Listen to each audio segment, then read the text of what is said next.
Since I'm a contrarian and also sometimes naturally have differing opinions, I want to cover Jiri versus Alex, but I somewhat disagree with the mainstream narrative. Do I think Alex is going to win? Probably, likely, yeah, I do think so. But I also feel Jiri is being extremely overlooked. That's why we're going to take a look today at what Jiri can pose as dangerous to Alex rather than the reverse. If you want to see the opposite, look out there. There's plenty of channels covering that.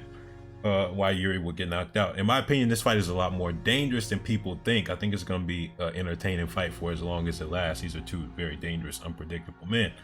Speaking of unpredictability, that's one of the main reasons why I think Jiri is going to cause problems.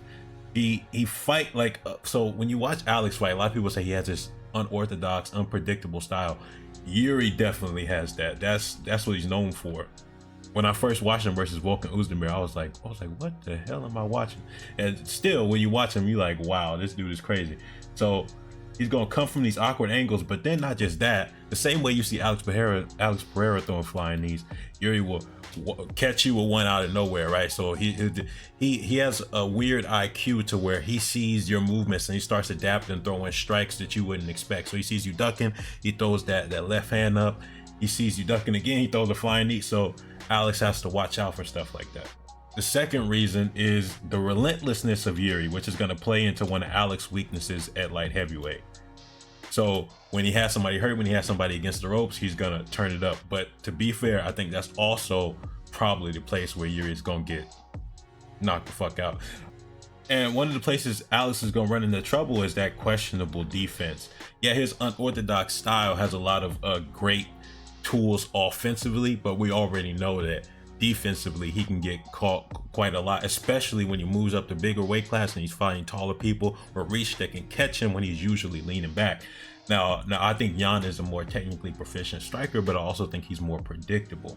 And then another thing about his defense in those exchanges, when he has his hands down, we saw what happened with Izzy, right? So the same type of things can happen with Jiri.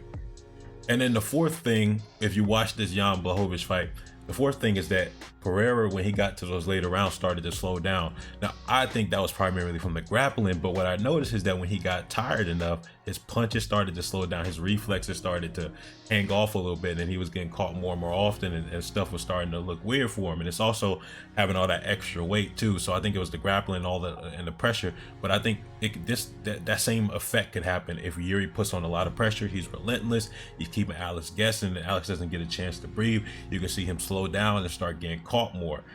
All right, so I think Jan is a more technically proficient striker than Jiri, but Jiri is more dangerous. Though he's more dangerous and unpredictable. I think Alex is a better striker than Glover, and Glover almost finished Jiri. So hopefully you see what I'm trying to say. If you pay attention, the purpose of this video is to say, it's not to say that Alex will lose, but to acknowledge that Jiri has a higher possibility of winning. So this is about countering a lot of the messages out there, because people tend to overlook fighters, and recently we've seen a lot of underdogs, overperform their expectations and do way better. For instance, Ngannou, Sean Strickland, like you probably name a few more. So, and the main reason is because narratives take over that one fighter is absolutely more dominant than the other, and sometimes that is the case, but sometimes it's not. I think this is going to be one of those where people will be surprised when Jiri rocks Alex, and Jiri has a good chance of winning. I wouldn't bet on it, but I wouldn't bet on this fight in general. These are two very dangerous men. It could go either way. So final thing, the primary purpose of this channel is to think more about nuance, not just about in combat sports with analysis, but about perspectives. So these discussions will become more common, especially if I don't have time to do full analyses, but we will do a full analysis Saturday. Immortality Serum out.